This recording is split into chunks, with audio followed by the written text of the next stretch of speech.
Alors qu'on constate que finalement, dans le cas de l'Espagne, vous avez une immigration qui vient surtout d'Amérique du Sud. Oui. 45%, il faut quand même le souligner. Il faut le souligner parce que les médias ne le disent pas. C'est ça qui est relativement dommage. Les médias, eux, ils ont besoin juste de donner des informations à sensation. Oui. Ils n'analysent pas froidement les choses. Oui, parce qu'il faut quand même le dire que pendant très longtemps, l'immigration africaine vers la France était le fait de la France, qui allait chercher la main-d'œuvre. Chercher la main-d'œuvre, effectivement. Et ça a commencé depuis le lendemain de la Deuxième Guerre mondiale. Parce qu'il fallait reconstruire la France. Les Africains du Nord et autres ont massivement contribué aux 30 Glorieuses en France. Ils ont construit. On peut d'ailleurs souligner aussi la mise en place du baby-dom pour les Français originaires d'outre-mer qui sont évidemment venus on est allé chercher des gens pour venir travailler à l'hôpital, à la poste, dans l'administration. Oui, dans les usines. Dans les usines. Peugeot, entre autres. Voilà, on est allé chercher ces gens. Et aujourd'hui, je veux le dire, les Africains qui viennent en France, souvent, sont à la recherche d'une protection au titre de demande d'asile.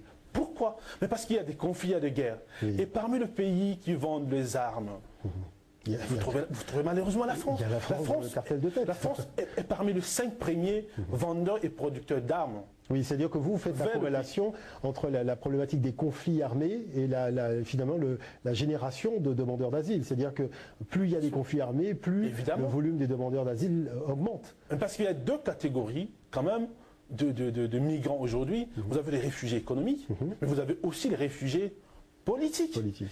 Les réfugiés politiques qui, c'est important de le souligner, sont essentiellement composés quand même des élites, des intellectuels.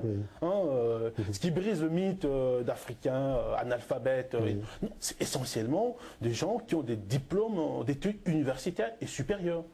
Mais qui fuient leur pays parce que, à cause de dictatures, à cause de conflits ethniques, à cause de conflits liés à l'exploitation des ressources naturelles. Et derrière ces conflits, mais les vendeurs d'armes, les donneurs d'ordre, ils viennent de l'Occident et effectivement. De la France. Oui, avec la problématique des multinationales. D'ailleurs, c'était le thème de votre premier ouvrage, les crimes économiques dans les Grands Lacs africains. Rapidement, pour brosser un peu la situation donc, du Congo, donc la problématique que vous avez soulevée dans cet ouvrage, quelle est-elle exactement? Alors, c'est qu'il y a eu dans la région des Grands Lacs ce qu'on a appelé la guerre mondiale d'Afrique. Parce qu'il faut quand même le dire, depuis la Deuxième Guerre mondiale, c'est la première fois qu'un conflit puisse mettre en jeu, puisse impliquer autant d'armées nationales. Il y avait au moins l'armée de près de 9 pays impliqués dans le conflit. Cela a entraîné la mort de près de 5 millions de personnes. Mais l'ONU a fait une enquête, ce qui est formidable, et aboutit à la conclusion, a fait exactement une corrélation entre l'extraction des ressources naturelles, la poursuite des conflits et les morts, et les massacres. Et c'est aussi, je dirais, de là que provient le chiffre des demandeurs d'asile. Mais bien sûr que, comme je vous ai dit tout à l'heure, que les demandeurs d'asile en provenant de l'Afrique sont essentiellement, le flux migratoire sont essentiellement dus au foyer des tensions et au foyer de guerre.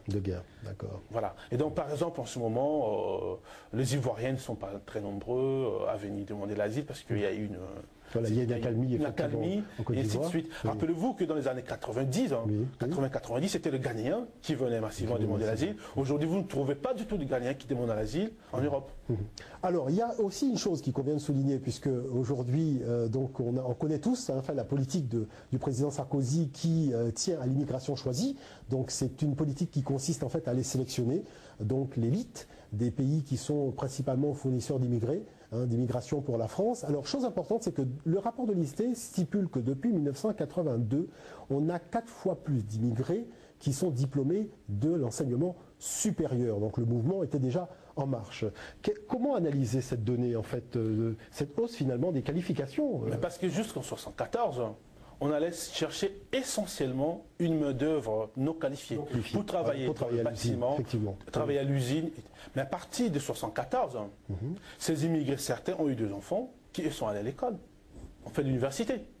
Et d'autres qui sont arrivés, c'était pour d'autres raisons, pour des raisons d'études, ou soit fouiller les guerres, c'est soit des militants politiques, soit des défenseurs des droits de l'homme, soit des intellectuels qui, dans leur pays, combattent les dictatures, qui sont arrivés. Donc cette catégorie n'a rien à voir avec la catégorie d'immigrés des 70. Et donc, essentiellement, ces gens sont des intellectuels. Et donc, parmi les chiffres que vous soulignez de l'INSEE, aujourd'hui, en France, un immigré sur 10 a un diplôme d'études supérieures. Oui. Et ce chiffre change selon le département. Parce qu'en Île-de-France, par exemple, 4 immigrés sur 10 ont des diplômes d'études universitaires et supérieures. Donc la réalité a déjà pris de l'avance en fait sur le projet de Sarkozy. La réalité a pris de l'avance et ça bat en brèche